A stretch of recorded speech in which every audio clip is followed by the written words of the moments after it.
আলাইহিস সালাম নবী আমার হাদিস শরীফে বললেন, तमाम पृथिवीर हिंदू ख्रिस्टान जैन फरासी शिविर ईसाई गुजराटी मराठी कुचबिहारी बिहारी बांगाली तमाम पृथिवीर जमीने 3.5 থেকে 4.5 লক্ষ ধর্মের মানুষ বসবাস করে। ইন্নাদ্দিনা ইনদাল্লাহিল ইসলাম, সবচাইতে মনোনীত ধর্ম হলো আল্লাহর ইসলাম ধর্ম। ইসলাম ধর্ম আমার আল্লাহ কোরআনে পরে জানিয়ে দিয়েছেন, অমাইয়াবতাকি গয়রাল ইসলামে দীনান ফালা ইয়াকবালা মিনহু ওয়া ফিল আখিরাতি মিনাল খাসিরিন। ইসলাম ব্যতীত কোনো ব্যক্তি যদি অন্য ধর্ম পাকড়ায়, অন্য ধর্ম যদি পালন করে, মিনাল খাসিরিন, ওই ব্যক্তি দুনিয়াতে ক্ষতি, আখিরাতেও ক্ষতি হয়ে যাবে। আমার আল্লাহর নবী হাদিস শরীফে বললেন, সবচাইতে বড় ইবাদত হলো নামাজ। আমাদের বয়স 45 বছর বয়স, আমাদের বয়স 65 বছর বয়স, আমাদের বয়স 24, 28, 30, 34 বছর বয়স। সারাটা বছর জিন্দগিতে হুজুরদের মুখে শুনেছি নামাজ পড়তে গেলে কোরআন লাগে, কোরআন না হলে নামাজ পড়া যাবে না, যাবে না। কথাটা অবশ্যই ভালো। আপনাদের মসজিদ আছে, নামাজ পড়েছেন এশার নামাজ, আজানের নামাজ যখন হয়, নামাজের পূর্বে আজান তো বাহায়, আল্লাহু আকবার আল্লাহু আকবার আশহাদু আল্লা ইলাহা ইল্লাল্লাহ, শত শেষে লা ইলাহা ইল্লাল্লাহ। আজান তো বাহায় নামাজের জন্য। ওই আজানটা মায়েদের মাথায় কাপড় ওঠানোর জন্য নয়, কাজকর্ম বন্ধ করার জন্য নয়, খানা পিনা খাওয়ার জন্য নয়। ওই আজানটা দেওয়া হয় একমাত্র নামাজের জন্য।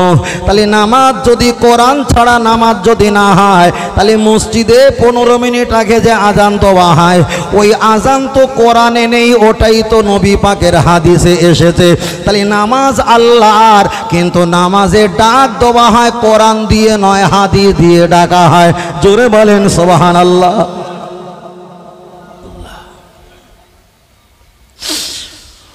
ও আমার বাপজিরা, আমি আপনাকে বোঝাতে চেয়েছি, আগিয়ে চলে যাওয়া যায়।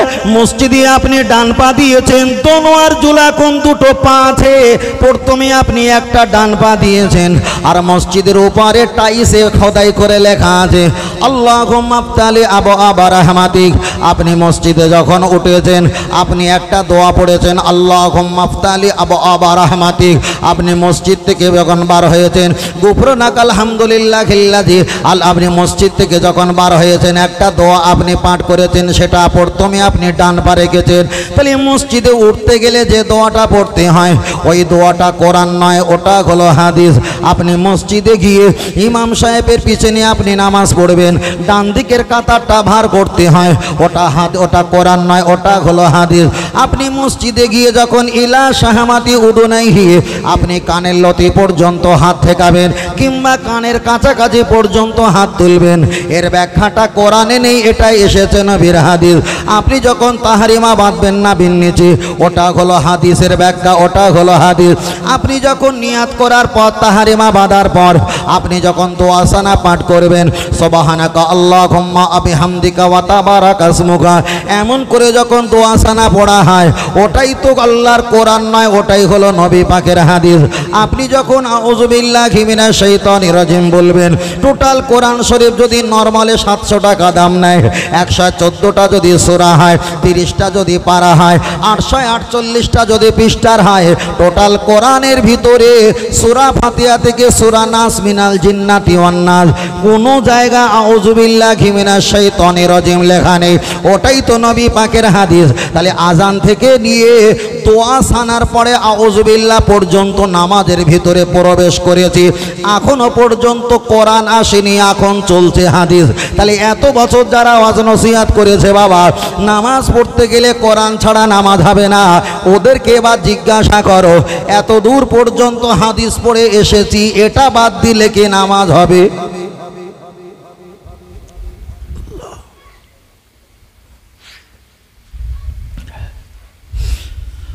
ও আমার জওয়ান যুবকেরা, আগিয়ে চলে যাওয়া যায়, লক্ষ্য করে দেখা যায়।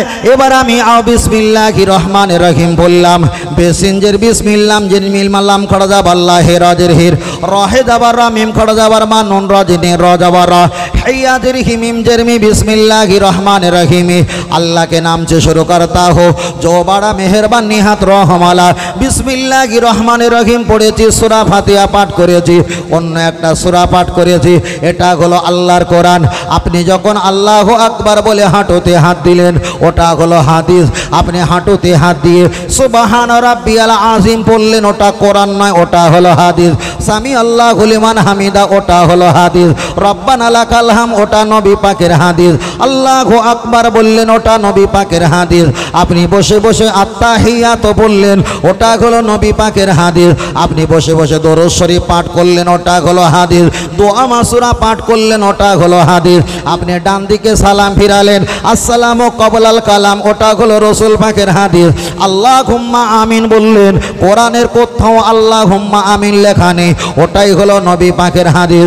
মোনাজাতের শেষে বিরহমাতিকা বললেন, কিংবা পূর্ণাঙ্গ কলেমা বললেন। আল্লাহর কোরআনে এসছে ওয়াকাফা বিল্লাহি শাহিদা মুহাম্মাদুর রাসূলুল্লাহ, এতটা এসছে, পূর্ণাঙ্গ কলেমা কোরআনে নেই, ওটা হলো হাদিস। তাহলে মসজিদে নামাজের জন্য আজান দেওয়া হয়, ওটা হাদিস। আর মোনাজাত শেষ পর্যন্ত ওটাই হলো হাদিস।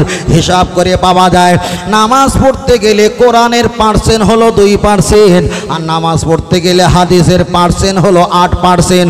এবার আপনি বলেন, কোরআনের পার্সেন্ট যদি 2 হয়, হাদিসের পার্সেন্ট যদি 8% হয়, এবার আপনি বুকে হাত দিয়ে বলেন, কোরআন ছাড়া নামাজ হয় না, না হাদিস ছাড়া নামাজ হয় না? মাথায় গেছে বাবা? বলেন, কোরআন ছাড়া নামাজ হয় না, না হাদিস ছাড়া নামাজ হয় না? তাহলে এত বছর হুজুররা ওয়াজ করেছে কোরআন ছাড়া নামাজ হয় না, কোরআন ছাড়া নামাজ হয় না। আসলে ও হুজুর হলে এক পেশে হুজুর। হালকা করে একটু মিক্সার দে বড় ভাই, হালকা করে একটু মিক্সার দাও, হালকা করে। হ্যাঁ, তাহলে এক পেশে, এক পেশে। কি পেশে? এক পেশে। তাহলে নামাজ পড়তে গেলে কোরআনের পার্সেন্ট হলো কয় পার্সেন্ট? 2%। আর হাদিসের পার্সেন্ট হলো 8%। কোরআনের আয়াত যদি কমপক্ষে সূরা ইখলাস, সূরা কাউসার, সূরা কাফিরুন কমপক্ষে যদি 3 আয়াত পড়া হয়, নামাজ হয়ে যাবে। কিন্তু হাদিস যদি সীমা লঙ্ঘন করা হয়, নামাজ হবে না।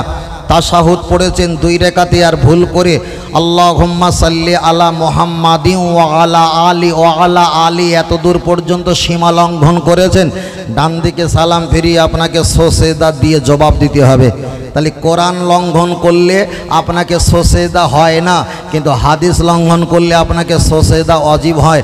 নামাজের ভিতরে কোরআনের চাইতে হাদিসের পাওয়ার বেশি চলছে চলছে চলছে, কিন্তু এত বছর কোনো হুজুর কোনো আলেম শোনায়নি। কেন? ওরা শুধু দেখাতে চেয়েছে এটা আল্লাহ, এটা আল্লাহ, এটা আল্লাহ, কিন্তু এর 1400 বছর আগে শিখিয়েছে আমার আল্লাহ, শিখিয়েছেন হাজা মোহাম্মদ রসুল্লাহ, হাজা মোহাম্মদ রসুল্লাহ, ওখানে যা আমি আছি। বলো সুবহানাল্লাহ। কথা ক্লিয়ার বুঝতে পেরেছেন? হ্যাঁ, আল্লাহ আল্লাহ। চলেন, আমি আপনার কাছে বোঝাতে চেয়েছি, খুব ভালো করে খেয়াল করে আপনাকে উপলব্ধি করা লাগবে। তাহলে নামাজ পড়তে গেলে একদিকে আল্লাহর কোরআন লাগে, অবশ্যই কোরআন ছাড়া নামাজ হয় না, কথাটা ঠিক। এখানে আপনাকে খেয়াল রাখতে হবে, হাদিস ছাড়া নামাজ হয় না, এটাও আপনাকে খেয়াল রাখতে হবে। এবার আমি আপনার কাছে আর একটা কথা জিজ্ঞাসা করব, আপনারা আমাকে জবাব দেবেন। জবাব দিলে কিছু পাবে, আর জবাব না দিলে বাবা কিছুই পাবে না। থামস আপের মতো শুনতে ভালো লাগবে, আর কোকা-কোলা পেপসির মতো দেওয়ালে আঁকা থাকবে একটা বুড়া আঙুল কেলা, মানে যা খেয়েছো তুমি কচু পোড়া খেয়েছো।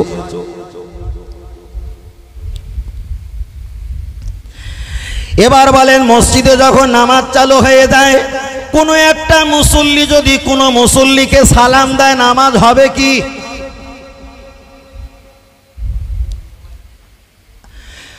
মসজিদে ইমাম সাহেব হুজুর নামাজ পড়াচ্ছেন, আমি দাঁড়িয়ে আছি, আমি নিয়ত বেঁধে দাঁড়িয়ে আছি। একজন আমাকে এসে বলছে, হুজুর আসসালামু আলাইকুম, নামাজ হবে? হবে না।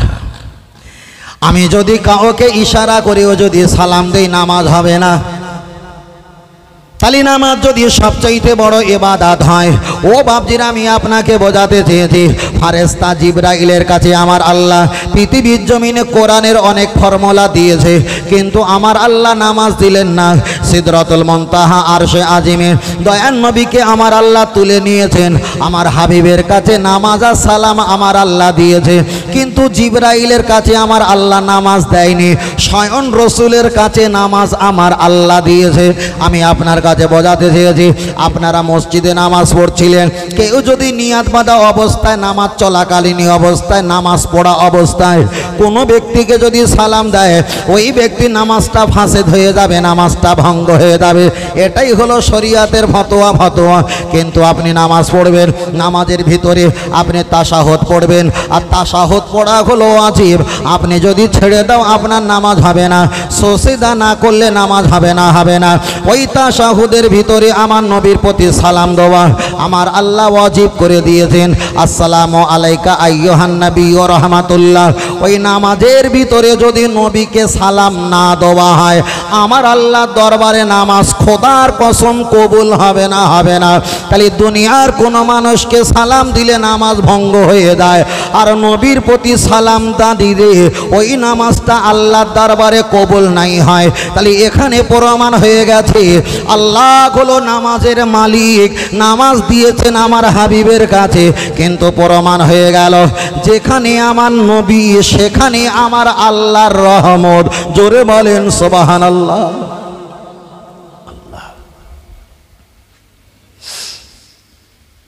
ও আমার বাপজিরা, তাহলে আমি বলেছিলাম নবীর প্রতি নামাজে সালাম দিতে হয়। নবীর প্রতি সালাম না দিলে নামাজ হয় না, নবীর প্রতি সালাম না দিলে নামাজ হয় না। একটা পয়েন্ট দেখে গেলাম। এবার দ্বিতীয় নাম্বার পয়েন্ট হলো ওই নামাজের ভিতরে যারা আল্লাহওয়ালা ব্যক্তি, যারা আল্লাহর মাহবুব বান্দা, খোদা ভেরোতা, যারা আল্লাহর ওলি বান্দা, আল্লাহর মাহবুব বান্দা, গুজারি বান্দা, ইমানদার বান্দা, ওদেরকেও আমার আল্লাহর হাবিব সালাম দিতে বলেছেন, আমার আল্লাহ সালাম দিতে বলেছেন। যদি বলেন কেন, আমি আপনার কাছে বলছি আসসালামু আলাইকা আইয়ুহান নবী ওয়া রাহমাতুল্লাহি ওয়া বারাকাতুহু। নবীর প্রতি সালাম দেওয়া হয়েছে, এটা আমরা সারা জীবন শুনেছি। ওই তাশাহুদটা আর একটু লম্বা করে পড়া শুরু করো। আসসালামু আলাইনা ওয়া আলা ইবাদিল্লাহিস সালিহিন। আল্লাহ তাদের প্রতি সালাম যারা আপনার মাহবুব বান্দা, যারাই আপনার পিয়ারা বান্দা, যারাই আপনার ওলি বান্দা, যারাই আপনার খোদা ভীরুতা বান্দা, যারাই আপনার নৈকট্য লাভ করেছে, ইবাদিল্লাহিস সালিহিন, ওদের প্রতিও আমরা নামাজের ভিতরে সালাম দিলাম। আমার কথা কি বুঝতে পারছেন ভাই? ও বোঝেন না বোঝেন। ফের ভালো করে বলছি, নামাজের ভিতরে কাকে সালাম দিয়েছে? নবীকে। নামাজের ভিতরে পরে সালাম দিয়েছে কাকে? যারা আল্লাহর ওলি, মাহবুব বান্দা, খোদা ভীরুতা, খোদার নৈকট্য প্রাপ্তকারী, তাদেরকেও সালাম দিয়েছি। সালাম দেওয়াটা ওয়াজিব করে দিয়েছে, তাশাহুদ পড়া ওয়াজিব। ওখানে আল্লাহ সালাম পড়াটা ওয়াজিব করে দিয়েছে। কেউ যদি বলে হুজুর এখানে একটা মাজার শরীফ আছে, কবরস্থান আছে, হুজুর একটু সালাম দাও, বলছো সালাম টালাম দেওয়ার দরকার নেই, আমি কিছু করিনি। কিন্তু ওই ব্যক্তি নামাজের ভিতরে তাকে সালাম দিচ্ছে, নামাজের ভিতরে তাকে সালাম দিচ্ছে। তাহলে দুনিয়ায় সালাম দিল না, কিন্তু উনি লুকিয়ে লুকিয়ে সালাম দিয়েছে। এখন এই লোকটা ইমানদার না মুনাফিক? রাতের বেলা বিজেপি করে, দিনের বেলা এখন তৃণমূল করে সাপোস। তাহলে মানুষকে ধোকা দিচ্ছে তো, ধোকা দেয় না। তাহলে এই ব্যক্তিটা মুনাফিক না ইমানদার? মুনাফিক। এবার বলেন আমাদের শত্রু মুনাফিক শত্রু বেশি, না মানে বেঈমানরা আমাদের কঠিন শত্রু, না মুনাফিকরা আমাদের শত্রু? সবচাইতে কঠিন শত্রু কারা, মুনাফিক না বেঈমান? মুনাফিক। চলেন একটু ভালো করে বলি। ভাই আপনারা দাঁড়িয়ে আছেন, একটু যদি বসতেন ভালো লাগতো না? আমি অল্প সময় আছি, খুব অল্প সময় আছি ভাই। হ্যাঁ অল্প সময় আছে, একটু বসেন। আল্লাহ আকবার, আল্লাহ আল্লাহ। তাহলে আমি আপনাকে বোঝাচ্ছিলাম নামাজের ভিতরে নবীকে সালাম দেওয়া হয়েছে। ওয়ালা ইবাদিল্লাহিস সালিহিন, আল্লাহর সৎ বান্দা, নেককার বান্দা, তাদের প্রতিও সালাম দেওয়া হয়েছে। তাহলে দুটো দিক হয়ে গেল। এবার বলেন তাহলে আমি যদি বলি অমুক হুজুরকে অমুক মাজার শরীফ পড়েছে, আপনি একটা বার সালাম দাও। না হাদিস শরীফে এসেছে আসসালামু আলাইকুম ইয়া আহলাল কুবুর ইয়াগফিরুল্লাহু লানা ওয়া লাকুম আনতুম সালাফুনা আনাহনু বিল আসহার। এই সালাম দেওয়া তো হাদিসে এসেছে না আসেনি? এবার বলেন মুনাফিক আমাদের শত্রু বেশি না কাফের আমাদের শত্রু বেশি? চলেন আমি কোরআন থেকে আপনাকে প্রমাণ করে দলিল দিয়ে বুঝিয়ে দেব। তার আগে আর একটা মশলা বলা যাক। আপনাদের এলাকায় একজন সুদখোর আছে, বড় সুদখোর, মস্ত বড় সুদখোর। ওই সুদখোর যদি মারা যায়, সুদখোরের জানাজা পড়া, সুদখোরের মাটি দেওয়া জায়েজ না না জায়েজ? আওয়াজ দেন না বাবা। আমার মন বলে এরা যেন জীবনে পড়তো মিলাদ শুনতেছে। একটা সুদখোর যদি মারা যায়, তার জানাজা কাফন মাটি দেওয়া জায়েজ না না জায়েজ? হানাফি মাযহাবের মাসলা হলো তার জানাজা পড়া জায়েজ, কাফন দাফন দেওয়া জায়েজ। একজন ব্যভিচারী করতে গিয়ে যদি মারা যায়, তাকেও দাফন কাফন, তাকেও মৃত্যু হওয়ার পর দাফন কাফন মাটি দেওয়া জায়েজ। একজন যদি দেখা যায় বেনামাজি মারা যায়, তাকেও দাফন কাফন দেওয়া জায়েজ। একজন যদি হজ না করে মারা যায়, তাকেও দাফন কাফন দেওয়া জায়েজ। একজন যদি রোজা না রেখে মারা যায়, তাকেও দাফন কাফন দেওয়া জায়েজ জায়েজ জায়েজ জায়েজ। ওই ব্যক্তি গুনাহগার ছিল কিন্তু ঈমান তার আছে, ঈমান তার আছে। তাহলে দুনিয়ার কোনো সুদখোর পাপিষ্ট গুনাহগার যদি মৃত্যুবরণ করে, তার জানাজা, তার কাফন দাফন মাটি দুরস্ত সব কিছু কমতে দেওয়া জায়েজ জায়েজ জায়েজ। কিন্তু আল্লাহর কোরআন জানিয়ে দিয়েছেন, ও আমার বান্দা জেনে রেখে দাও, দুনিয়ার কোনো গুনাহগার ব্যক্তি মারা গেলে তাকে তোমরা দাফন কাফন দেবে। ওয়ালা তুসাল্লি আলা আহাদিম মিনহুম মাতা আবাদা। তবে তোমার দলের ভিতরে কিছু মুনাফিক মার্কা ব্যক্তি থাকবে, তবে ওরা মারা গেলে ওয়ালা তুসাল্লি আলা আহাদিম মিনহুম মাতা আবাদা, খবরদার তাদের জানাজা পড়বে না, জানাজা পড়া হারাম। কেন? তারা শত্রুতা করেছে, আমার নবীকে নিয়ে শত্রুতা করেছে। আর নবীর যারা শত্রু, আমি আল্লাহ আমারও তারা শত্রু হয়ে গেছে। আমার আল্লাহর কোরআন পরে বললেন, ওয়ালা তাকুম আলা কবরিহি, খবরদার ওই মুনাফিকের কবরের কাছে যাবে না। মুনাফিকের কবরের কাছে যাবা আমি আল্লাহ হারাম করে দিলাম। আমার আল্লাহর কোরআন পরে জানিয়ে দিয়েছে, ইস্তাগফির লাহুম আও লা তাস্তাগফির লাহুম। ওই রকম মুনাফিক ব্যক্তির কবরের কাছে গিয়ে দোয়া দরুদ কান্নাকাটি কিছুই করা চলবে না, ওটা হারাম। আমার আল্লাহ ৪র্থ নম্বরে জানিয়ে দিলেন, ইন তাস্তাগফির লাহুম সাবিনা মাররাতান, আপনি যদি ওর জন্য ইয়া রাফিউ ইয়া দাইহি ৭০ বার যদি হাত তুলে যদি দোয়া করা হয়, আমার আল্লাহ বললেন, হাবিব আমি আল্লাহ তোমার দোয়া কবুল করব না, করব না। দুনিয়ার গুনাহগারের জন্য আমি নবী তোমাকে, আমি আল্লাহ তোমাকে পাঠিয়েছি, কোনো মুনাফিকের জন্য আমি পাঠাইনি। তাহলে গুনাহগারের জন্য গুনাহ ক্ষমা হবার লাইন আছে, কিন্তু মুনাফিকের কোনো লাইন নেই, লাইন নেই। রসুলকে আমার আল্লাহ জানিয়ে দিয়েছেন, ওই রকম মুনাফিক ব্যক্তির কবরের কাছে যাওয়া হারাম, জানাজা পড়া হারাম, তার জন্য দোয়া করা হারাম, তার জন্য কান্নাকাটি করা আমি আল্লাহ হারাম করে দিলাম। তাহলে দুনিয়ার কোনো সুদখোর, ব্যভিচার, গুনাহগার, বেনামাজি, বেরোজগার, এরা যদি মারা যায় তাদের দাফন কাফন দেওয়া জায়েজ জায়েজ জায়েজ। কিন্তু সমাজে যদি কোনো মুনাফিক ব্যক্তি মারা যায়, তাদের দাফন কাফন, জানাজা, মাটি দোয়া করা আল্লাহর কোরআন হারাম করে দিয়েছে। তবে আমাদের সমাজে এমন মুনাফিক মার্কা ব্যক্তি আছে না নাই?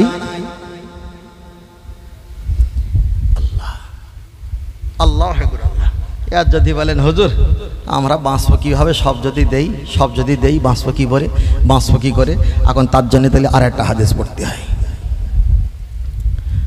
আল্লাহ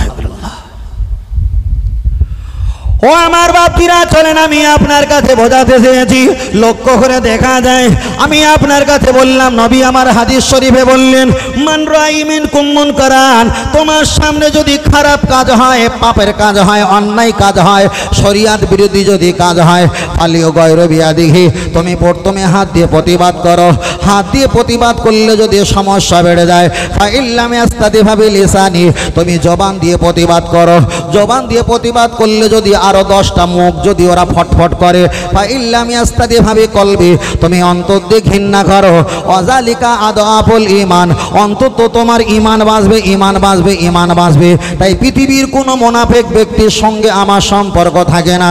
হাত দিয়ে প্রতিবাদ এ পরিবেশে করতে পারবো না, মুখ দিয়ে হয়তো প্রতিবাদ করলে সমস্যা হতে পারে, কিন্তু অন্তর দিয়ে ঘৃণা করতে হবে, না করলে তো বাবা আমার ঈমান বাঁচা কঠিন হয়ে যাবে।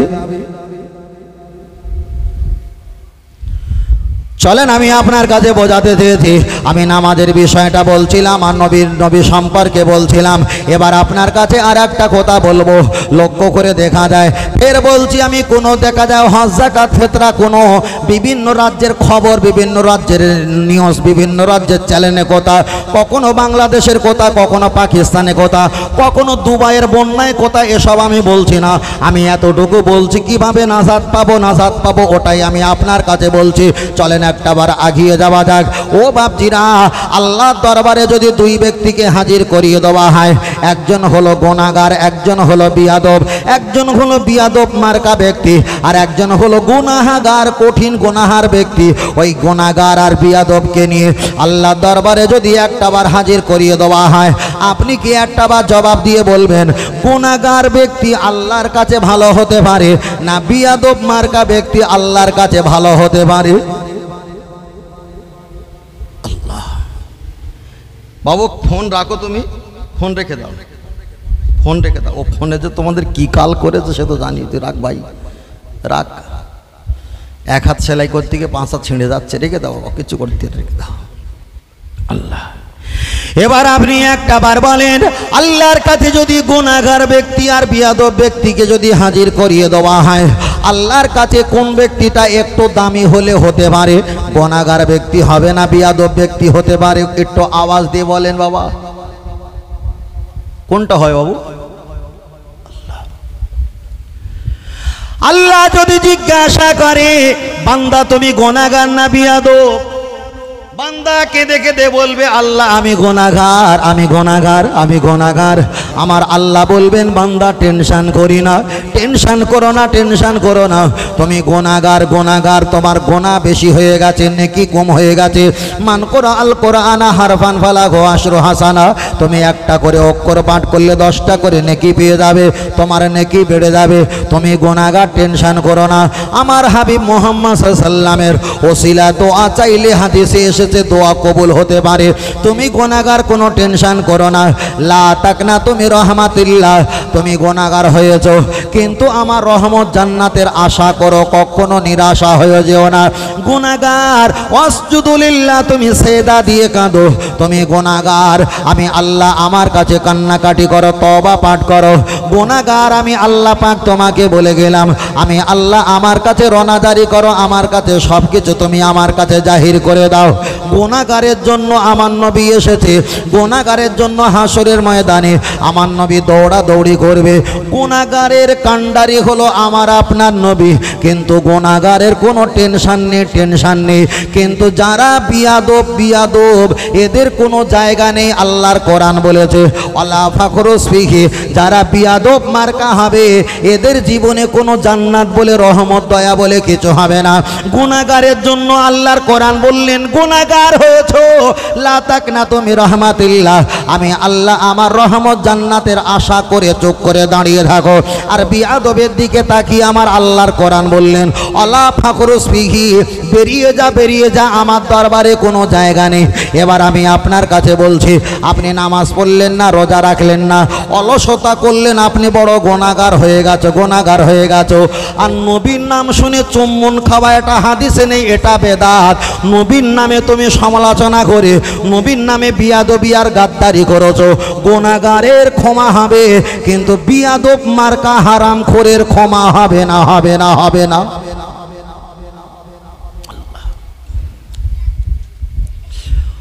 ও আমার বাপজিরা, আমি আপনাকে বোঝাতে চেয়েছি, চলেন একটাবার আগিয়ে যাওয়া যায়। আল্লাহ নবী একটা হাদিস শরীফে বললেন, সেই জামানা দেখতে পাওয়া যাবে যারা মসজিদে ইমামতি করবে হয়তো ওদের ঈমান থাকবে না, কাফের। যারা মুসল্লি নামাজ পড়বে ওদের ভিতরে অনেকের ঈমান থাকবে না, তারা হয়ে যাবে কাফের। যারা বক্তা ওয়াজ নসিহত করবে এদের মাঝখানে অনেকে হয়ে যাবে কাফের, পৃথিবীর কোনো মানুষ বুঝতে পারবে না। যারা শ্রোতা শুনবে অনেকে হয়ে যাবে কাফের, কিছু কিছু বুঝতে পারবে না। আল্লাহ নবী পরে জবাব দিয়ে বললেন, বাল্যকমি সল্লো না, তবে ওরা দলে দলে নামাজ পড়বে, অয়াসুবু না, ওরা দলে দলে রমজান মাসে রোজা পর্যন্ত রাখবে, অয়াহুদ্দু না, সময় পেলে ওরা দলে দলে হজ পর্যন্ত করবে। আল্লাহ নবীকে জবাব দিলেন, ফামাদালহু ইয়া রাসূলুল্লাহ হাবিবাল্লাহ, তাহলে কেন ওরা বেঈমান কাফের হয়ে যাবে, কেন ওরা দুনিয়াতে ক্ষতিগ্রস্ত হয়ে যাবে? আমার আল্লাহ নবী জবাব দিয়ে বললেন, হাসরের ময়দানে আনা বারিউম মিনহুম হুম বারিউনা মিন্নি আও কামা ক্বালা আলাইহিস সালাম, হাসরের ময়দানে ওরা আমার কেউ হবে না, আমি রাসূল ওদের কেউ হব না, কেউ হব না। নবী আমার জবাব দিয়ে বললেন, তার হলো একটাই কারণ, ওদের কাছে নামাজ ছিল, রোজা ছিল, হাজ ছিল, কাবা ছিল, ওদের কাছে পৃথিবীর সরাসরিয়াতে সব কিছু ছিল, কিন্তু আমি মুহাম্মদ সাল্লাল্লাহু আলাইহি ওয়াসাল্লাম, ওদের ভিতরে সব ছিল কিন্তু ছিলাম না আমি। ওরা আমাকে একটু দূরে সরিয়ে রেখে দিয়েছে। ওদের ভিতরে ইসলাম ছিল, ইসলাম আছে, আমি মুহাম্মদ যে ঈমান আমাকে দূরে সরিয়ে রাখার কারণে ওদের ভিতরে ঈমান নেই, ঈমান নেই, ঈমান নেই। তাই নবী আমার হাদিস শরীফে বললেন, লা ইয়াবকা মিনাল ইসলামি ইল্লা ইসমুহু, তামাম শহরে নগরে পাড়ায় পাড়ায় গ্রামে গঞ্জে খানকা ঈদগাহ মক্তব মসজিদ মাদ্রাসা তামাম পৃথিবীর অলিতে দেখতে পাবে, কোরআন হাদিসের ক্যামেরা নিয়ে দেখতে পাওয়া যাবে মুসলমান লাইনে লাইনে লাইনে লাখো লাখো মুসলমান, কিন্তু তাদের ভিতরে ঈমান পাওয়া কঠিন হয়ে যাবে, হয়ে যাবে। তাহলে মুসলমান আলাদা আর ঈমানদার আলাদা। ঈমানদার হলো তারা যারাই নবীকে জানে প্রাণে, আমআলা ঘুম্মি ওয়ালে দেখে ওয়ালা দেখে, ছেলে মেয়ে বিয়ে বাচ্চা বাপ মায়ের অপেক্ষায়, জীবন জৈবনের অপেক্ষায় সর্বপেক্ষা নবীকে জানের চাইতে বেশি ভালোবাসে, ওরাই হলো ঈমানদার। আর ঈমানদার যদি হতে পারো, নেকিরও প্রয়োজন নেই, কোনো কিছুর প্রয়োজন নেই, ঈমানদার হয়ে গেছো মানো আল্লাহ আর নবী তোমার বন্ধু হয়ে গেছে। আর একটু জোরে হবে না, আর একটু জোরে হবে না।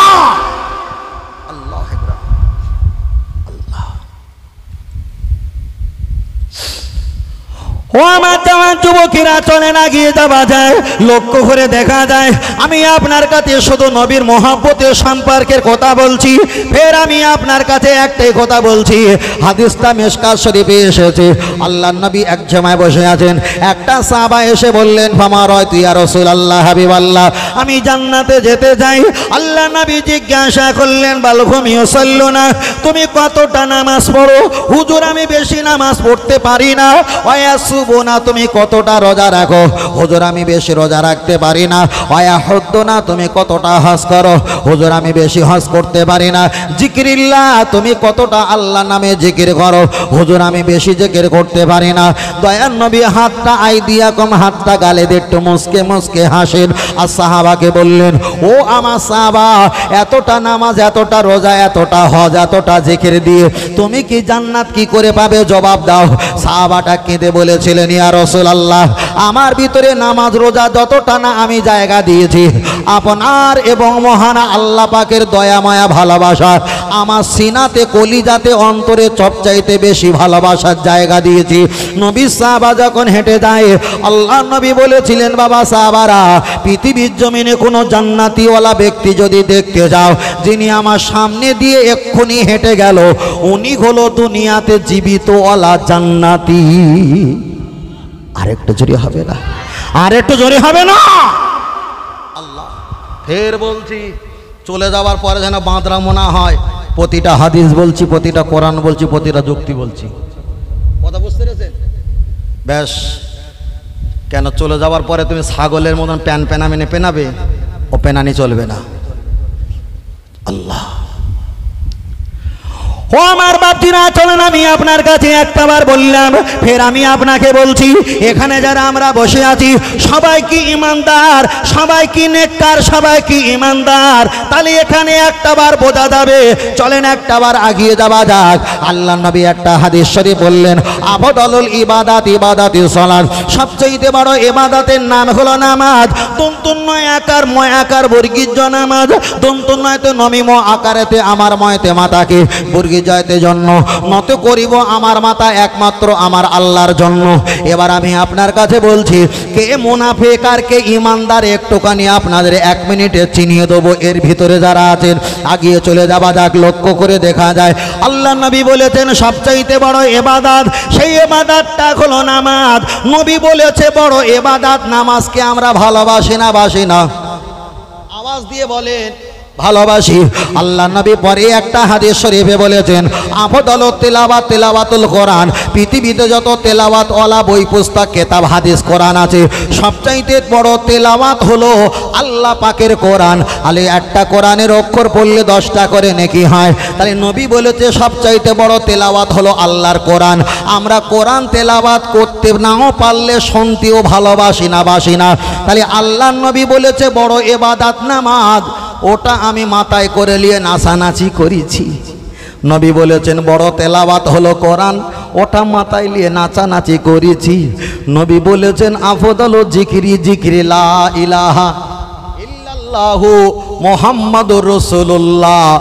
এখন সকলে মোনাজাত, মোনামাজের শেষে মোনাজাত শেষ করলে বড় নামাজ পড়েছো নবী বলেছে তাই পড়েছো, বড় কোরআন পড়েছো নামাজের ভিতরে নবী বলেছো তাই পড়েছো।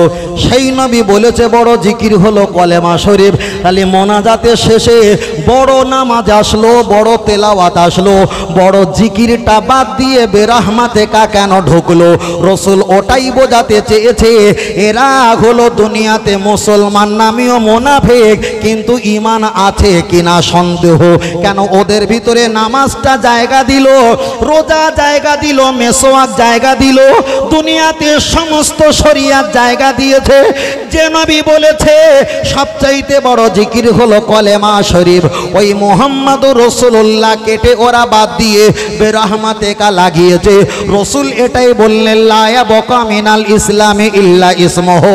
সেই জামানায় মুসলমান দেখা যাবে, কিন্তু আমি না থাকার কারণে ওদের ভিতরে ঈমান থাকবে না। তাহলে সমাজে যারা নামাজি আছে তাদের ভিতরে কোরআন আছে, তাদের ভিতরে নামাজ আছে, কিন্তু তাদের ভিতরে বেরহমাতে কা জায়গা নিল আর মুহাম্মাদুর রাসূলুল্লাহকে টেনে ফাঁকায় ফেলে দিল। এবার আপনি বলেন যেখানে নবী সেখানে আল্লাহ, নবীকে হটিয়ে দিয়েছে। এবার বলেন আল্লাহ কি তার প্রতি রহমতের নজর রেখেছে বলে মনে হয়? যদি বলেন রাখিনি প্রমাণ দেন, চলেন। আর একটা দাদা হুজুর বলেছেন, বসিরহাট হুজুর লিখেছেন, কিতাবটার নাম হলো মিলাদে মুস্তাফা। নবী আদম আলাইহিস সালাম বেরহমাতে কা বলেছিল 350 বছর, কে বলেছেন 360 বছর ধরে। নবী আদম বলেছিলেন আলাইহিস সালাম আল্লাহ তার কবুল করিনি, কান্না মাফ করিনি। যেই আমার নবীর নাম নিয়েছিল আল্লাহ কান্নাকাটি মাফ করেছিল। তাহলে বেরহমাতে কা যদি এত জোর হতো তাহলে নবী আদমের 350 বছরের কান্নার দরকার ছিল? যদি বলেন আল্লাহকে মানলে জান্নাত পাওয়া যাবে, তাহলে ফেরাউন আমাদের আগে 1000 বছর আগে আল্লাহকে মেনেছিল। আনা রব্বুকুমুল আলা, আমি সবচাইতে বড় খোদা, বড় আল্লাহ। কিন্তু পাহাড়ের গুহায় বলেছিল আল্লাহ কিছু মনে করো না, তুমি তো আমার আল্লাহ, কিন্তু দুনিয়াতে আমি তো আল্লাহ হতে চাই। ফেরাউনও আল্লাহকে আল্লাহ বলে মেনেছিল না মানিনি? ইবলিস, তাহলে ফেরাউন আল্লাহকে মেনেছিল, ওই জামানায় যে নবী ছিল তাকে মেনেছিল? মানিনি। তাহলে আল্লাহ মানা হড়কে গেছে না যায়নি? গেছে। 2, ইবলিস আসজুদুলিল্লাহ, আল্লাহ নামে সেজদা করেছে, ওয়ারকাওমার রাকিন, আল্লাহ নামে রুকু করেছে, তাসবিহ তেলাওয়াত করেছে, ফেরেশতাদের শিক্ষক হয়েছে। ফিল আরদা, পৃথিবীর জমিনে কোটি কোটি বছর সেজদা দিয়েছে। আল্লাহ তার প্রতি খুশি ছিল। নবী আদমকে যখন সেজদা দিতে বলেছিল সেজদা দেয়নি। লক্ষ কোটি বছর আল্লাহ নামে জপ জিকির সেজদা আমার আল্লাহ সব নিয়ে নর্দমায় ফেলে দিয়েছে না দেয়নি? তাহলে ফেরাউনের ভিতরে আল্লাহ ছিল, নবী না থাকার কারণে রিজেক্ট। ইবলিসের ভিতরে সেজদা ইবাদত সব ছিল, নবী আদম না থাকার কারণে রিজেক্ট। তাহলে এটা যদি নবী আদম আমার নবীকে না নিয়ে যদি 350 বছর কান্নাকাটি রিজেক্ট করে দেয়, আমার নবীর কারণে যদি আল্লাহ ক্ষমা করে, তাহলে এই জামানা যত হুজুর যত আছে, নামাজি আছে, এরা যখন নামাজকে চুমু খেয়েছে, কোরআনকে চুমু খেয়েছে, মোহাম্মদ রাসূল চুমু খায়নি, এদের নামাজ রিজেক্ট করবে না শনি আর মঙ্গল? কথা বোঝাতে পারিনি? আল্লাহ, আমার কথা কি কিছু বুঝতে পাচ্ছেন না? আপনার ওই কন্যাটে যারা বসে আছেন বাংলাদেশের লোক নাকি বড় ভাই? তাহলে আমরা সকলে একটু পরিবেশ সুন্দর করে তাকবীর দেই, নারায়ে তাকবীর। বালি দিতে ইচ্ছা হচ্ছে ভাই, আল্লাহ, আর একটু তাকবীর দেই, নারায়ে তাকবীর। আহলে সুন্নাত আল জামাত সিলসিলা হক ফুরফুরা শরীফ মদিনা মক্কা শরীফ আহলে সুন্নাত আল জামাত, নারায়ে তাকবীর। আল্লাহ কবুল করেন, বলেন আমিন। আর একটু জোরে হবে না আমিন? আর একটু জোরে হবে না? আল্লাহুম্মা আমিন।